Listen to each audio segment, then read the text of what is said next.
Après la chute, quand les premiers hommes ont vu apparaître devant eux un lion, quelque chose dans leur cœur a dit Dieu est un lion. Et dans la soif de l'adoration, ils se mirent à l'adorer.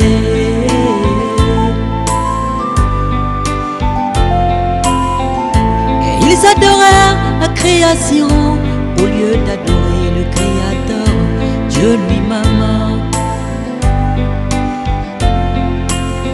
Quoique un zoologiste le verra identifié dans un animal,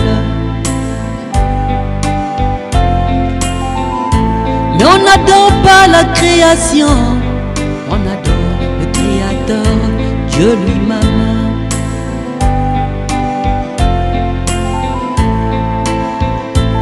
Adorez Jésus-Christ, le lion de Juda.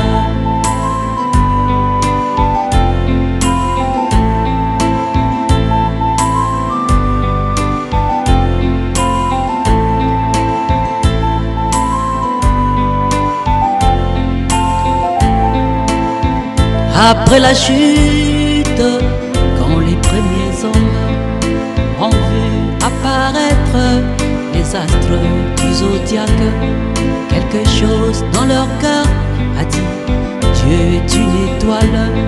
Quelque chose dans leur cœur a dit Dieu est un soleil. Et dans la soif de l'adoration, ils se mirent à les adorer. Et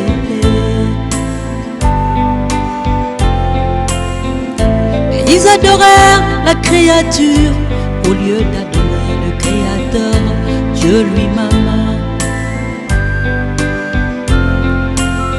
Quoique un astronome le verra dans la carte du ciel,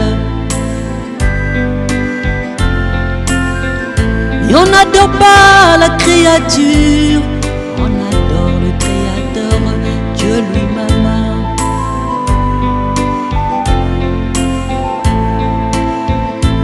Adorez Jésus-Christ, le soleil de justice. Adorez, adorez mes frères, Jésus-Christ, l'étoile du matin.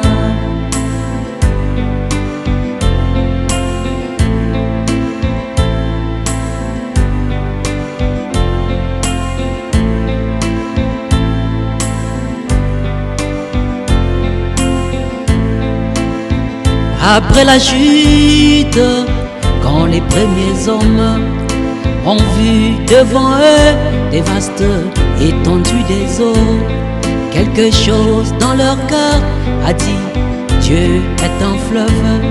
Quelque chose dans leur cœur a dit Dieu est une mer. Et dans la soif de l'adoration, ils se mirent à les diviniser.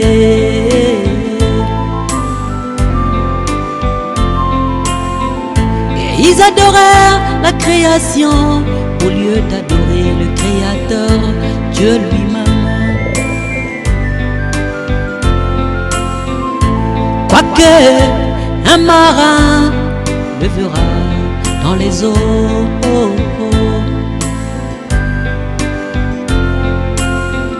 mais on n'adore pas la créature, on adore le Créateur, Dieu lui-même.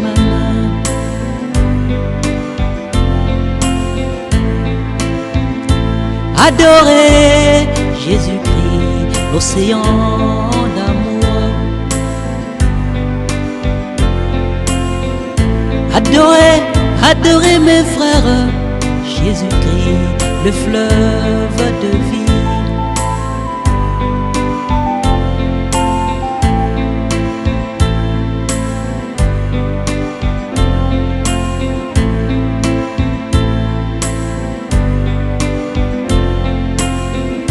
Quand Jean le type de l'épouse était dans l'île de Patmos, et qu'un ange puissant vint lui révéler tous les mystères, les grands secrets cachés pendant les âges dans sa puissance.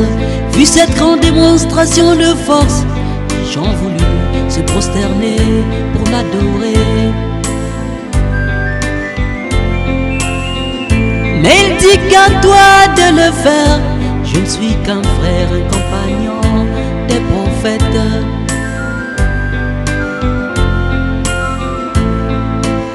Pas étonnant que des précieux frères l'adorent aujourd'hui.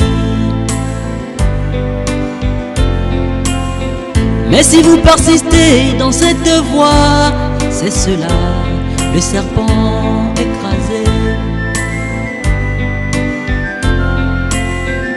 Oh, votre serpent noir et jaune, le voilà dans les eaux.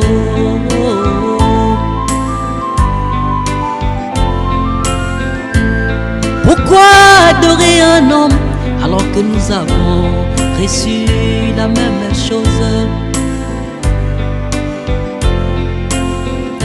Oh, l'ange puissant devant vous n'est que la gerbe agitée.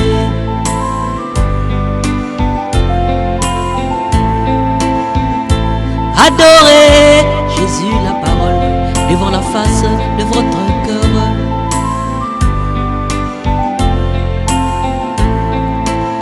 Car le polythéisme, c'est cela, le paganisme, l'idolâtrie.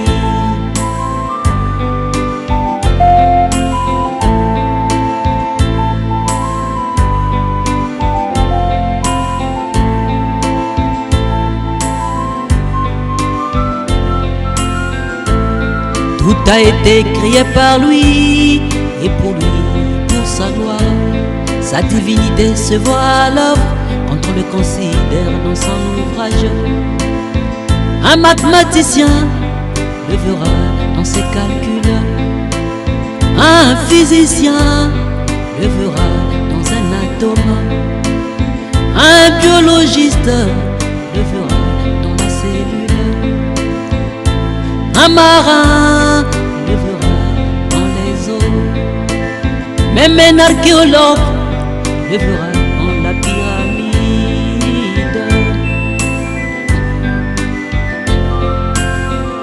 Et c'est comme Albert Einstein,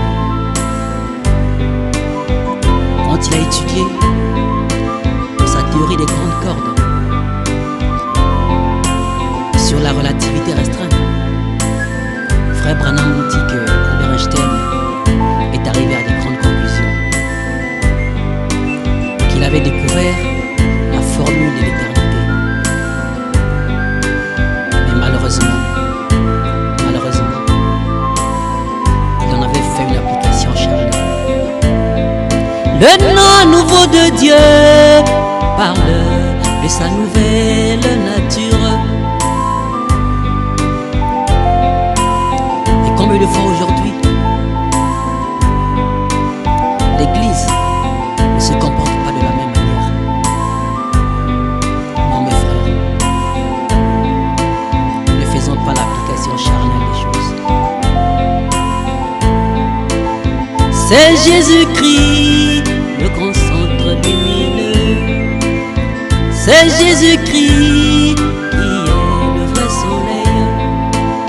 C'est Jésus-Christ qui est la vraie lumière.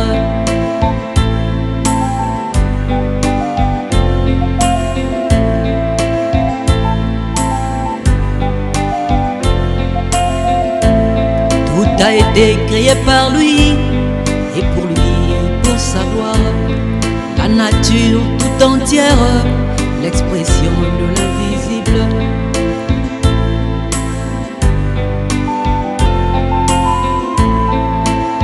C'est Jésus-Christ qui est le vrai bélier. C'est Jésus-Christ qui est le vrai taureau. C'est Jésus-Christ qui est le vrai verseau. C'est Jésus-Christ qui est le vrai jumeau.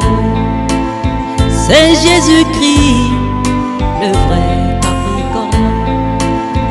C'est Jésus-Christ le signe de la Vierge. C'est Jésus-Christ les signes du zodiaque.